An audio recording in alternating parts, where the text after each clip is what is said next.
strokes cracked the top 5 causes of death in sub-Saharan Africa. Never before. It was always about infections and issues like diarrhea and dehydration. But for the first time ever, you are now seeing the disease that was absolute province of the developed world. We're now seeing those 2 diseases cracking the top 5. And it means we should pay attention to these things. And I have a personal experience, and of course my professional experience also point to the fact that black people seem to be much more prone to this condition. Professionally, I began to see patients saying, well, I'm on 4 different medications, I'm on 5 different medications for my blood pressure. And yet, the blood pressure wasn't being controlled. They were seeing cardiologists, they were seeing healthcare professionals who had done all the tests and prescribed the right drugs for them. So it wasn't like they just went to a chemist and they just decided to ask the pharmacist, what drugs do you have for hypertension? They were being given the right drugs, and yet they still had high blood pressure. It wasn't being controlled. In addition, these were people who were also doing the other right things. They were watching their food, their diet. They were also watching exercising. They were trying to keep stress levels at as low as possible. And yet they didn't have their blood pressures controlled.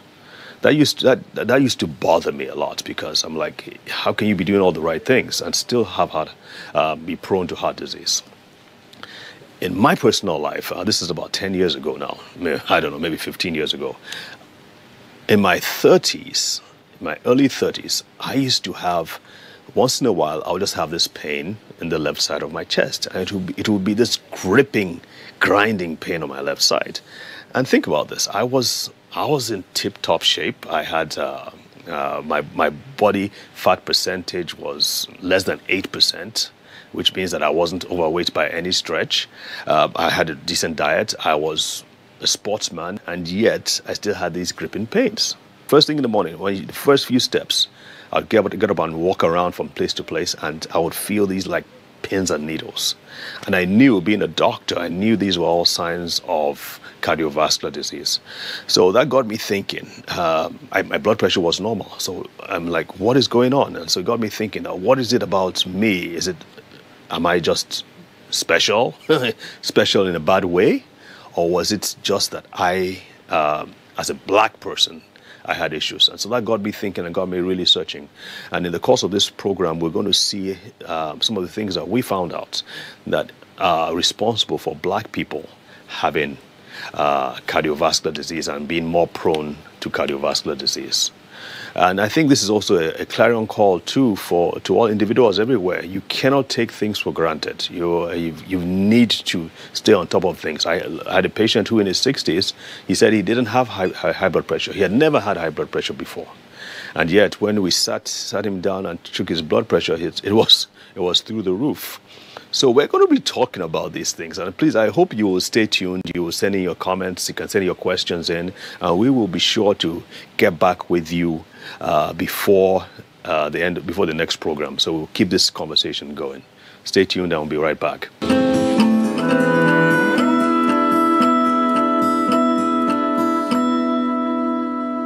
Welcome back to Your Health in Your Hands. Before we understand why we are more prone to these conditions, I think it's important for us to understand how a heart attack and how a stroke happen, because those are the 2 things we are most concerned with.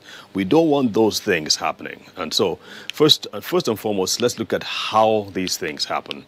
And if you look at the slide in front of you, you'll see the picture of a heart and a picture of the brain, and in between you see an artery going down, and you see that blood is trying to flow from the top into other blood vessels, into other parts of the heart, and you can see it's being blocked by this yellowish substance there. On the right side too, you see the brain, you see the arteries flowing through the brain, and then you see a dark part, which shows that the blood flow has been blocked, and so that part is dying. That part of the brain is dying. That is what describes a stroke. So those are the 2 areas that you want to think about. What happens when there's a heart attack? What happens when there's stroke? It comes down to one basic factor. This is a blood vessel, and let's assume this is the heart. This is the way the heart looks like universally. So the heart. and then blood is flowing.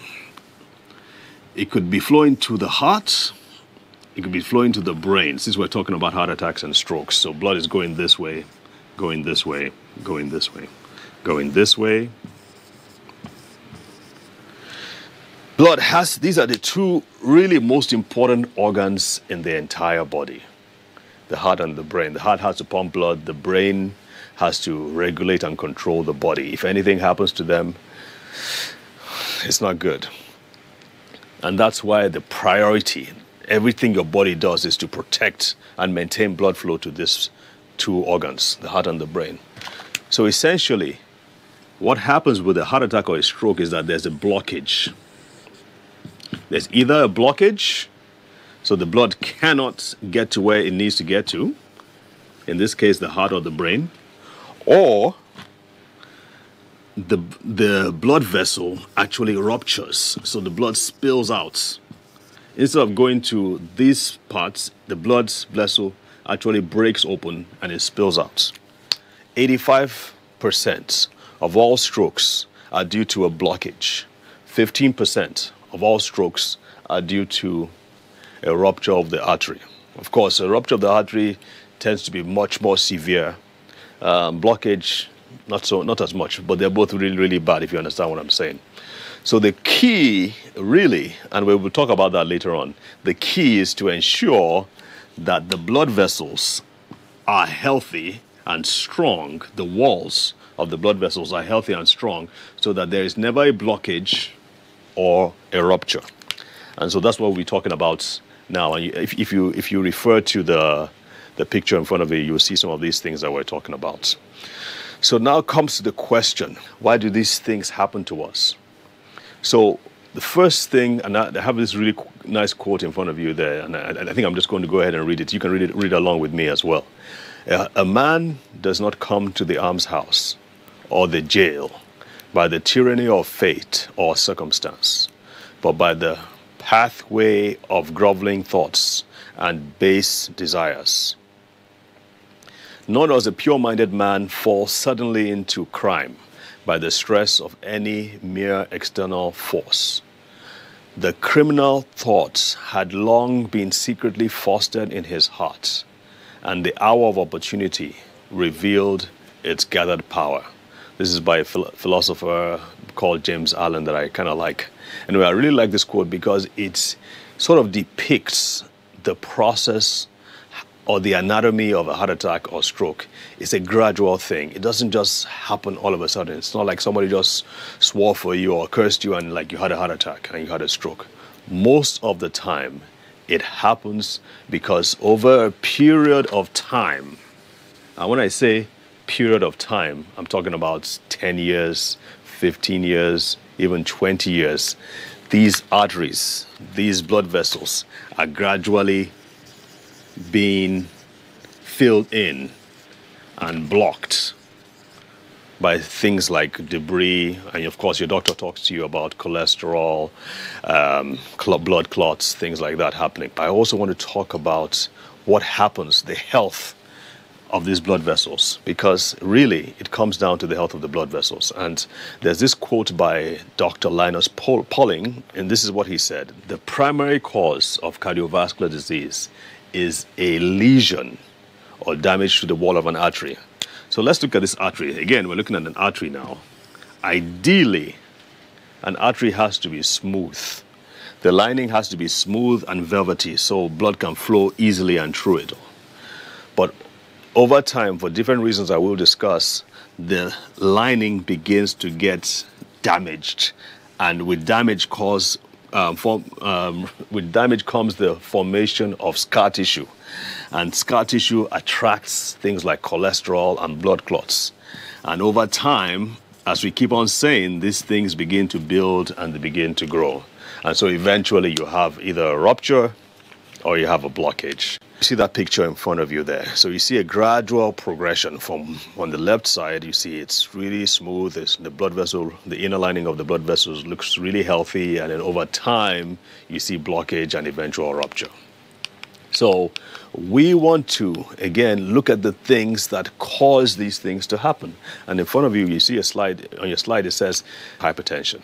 Next to it, diabetes. We have a lot of that going on in Nigeria. In fact, in my impression, in my view, most people, over half of the people above the age of 40 have hypertension. And I would say half of those are not even aware they have hypertension. So we need to pay attention. And now just a quick tip, please go and check after this program. After you watch this program, go to your pharmacist or the chemist or the medical center, check your blood pressure. It's very, very important. You want to stop the gradual damage that we've shown you here. After that, sedentary lifestyle. We all know that you should exercise. We all know that we should move around. A poor diet, we're going to discuss the Nigerian diet and some of the staple and our favorite foods that Nigerians like to eat, which are not very, very helpful. And I'll probably try to give you some tips on what to do and what not to do. Your genes matter. Part of it is because, of course, like we said, some of the things that we have as black people have, that makes us more prone. Obviously, aging plays a role. Obviously, other diseases like sickle cell disease can play a role as well. So, and another thing, dental hygiene, the health of your teeth, the health of